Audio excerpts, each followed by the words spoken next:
Hello friends, আজকে আমাদের special মেনুতে রয়েছে ইলিশ পোলাও, যার জন্য আমি ইনগ্রিডিয়েন্টস নিলাম জোহা চাউল, দেন ইলিশ মাছ, এই সিজনের অনেক স্পেশাল।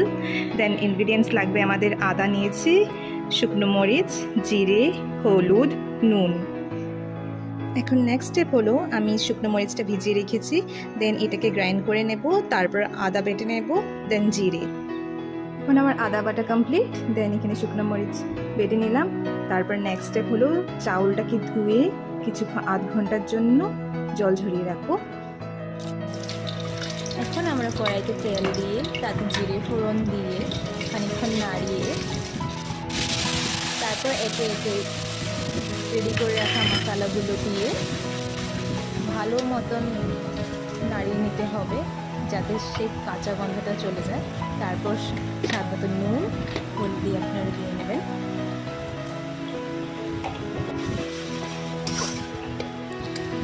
এখন মেইন প্রসেস হলো এটা ভালো মতন কষাতে হবে। মশলাটা কষিয়ে নিলে তার থেকে কাঁচা গন্ধটা চলে যাওয়ার পর আপনারা একটু জল মিশিয়ে নেবেন। তারপর একে একে করে আমরা মাছটাকে দিয়ে নেব।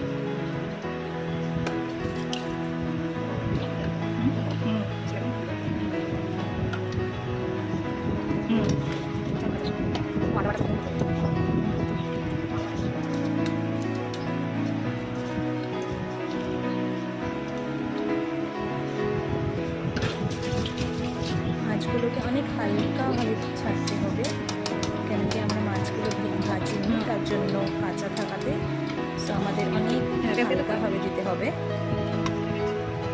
তারপর হয়ে গেলে বেশি আমাদের মশলাটাকে দিতে হবে না, আস্তে আস্তে আপনারা মশলাটা আলাদা করে নেবেন আর মাছটাকে আলাদা করে নেবেন। এখন নেক্সট প্রসেস হলো আমরা পোলাওর জন্য কী কী নিচ্ছি সেটা দেখাচ্ছি আপনাদেরকে। সাদা তেল দিয়ে দিলাম, তারপর দেব খানিকটা ঘি, কেন কি পুরোটা ঘিতে করলে অনেক বেশি স্পাইসি হয়ে যাবে। তারপর দিয়ে দেব মেন ইনগ্রিডিয়েন্টসগুলো, তার জন্য আমরা নিচ্ছি হলো তেজপাতা,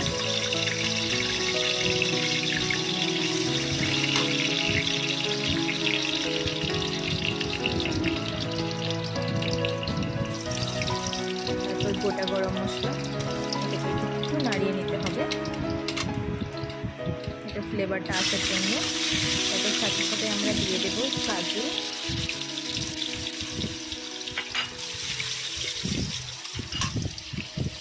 কিশমিশ একটু সাথে ফ্রাই করে নিতে হবে। তারপরে দিয়ে দেবো চালটা, আমার জল ঝরিয়ে রাখা চালটা দিয়ে খানিকক্ষণ নাড়িয়ে নিতে হবে।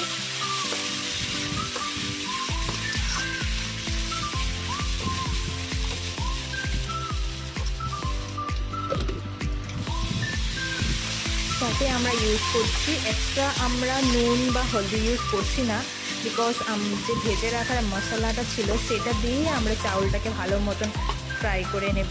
একটু ব্রাউনিশ কালার আসা পর্যন্ত ফ্রাই করতে হবে।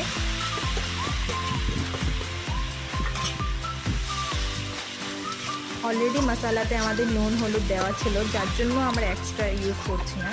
এখন একটু ব্রাউনিশ কালার আসার পর আমরা জল দিয়ে দিচ্ছি।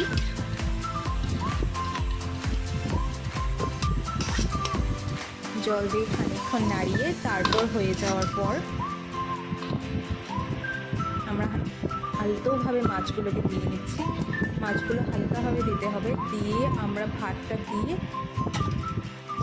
চাপিয়ে রাখবো যাতে এটার ফ্লেভারটা, মাছের ফ্লেভারটা পুরো ভাতে এসে যায়।